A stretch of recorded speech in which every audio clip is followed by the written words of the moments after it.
Bienvenue sur France 24, il est 19 h à Paris. À la une de l'actualité, une trentaine de chefs d'État et de gouvernements africains sont présents à Nairobi, au Kenya. Direction Nairobi, au Kenya, où une trentaine de chefs d'État et de gouvernements africains sont présents pour le premier sommet africain sur le climat à 100 jours de la COP28 de Dubaï. Les participants ont appelé à réformer le système financier international. Actualité en Grèce avec ces pluies torrentielles qui se sont abattues sur le pays, inondant les maisons, les routes. Un homme est mort après l'effondrement d'un mur près de la ville de Volo. La tempête Daniel traverse l'ouest et le centre de la Grèce depuis hier. Antoine Fesneau.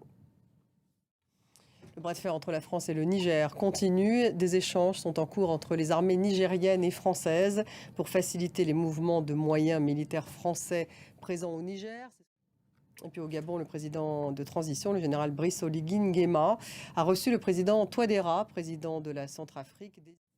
La Russie refuse de confirmer l'information de Washington sur la tenue d'un sommet entre Vladimir Poutine et Kim Jong-un, un sommet afin de discuter de vente d'armes de Pyongyang à Moscou.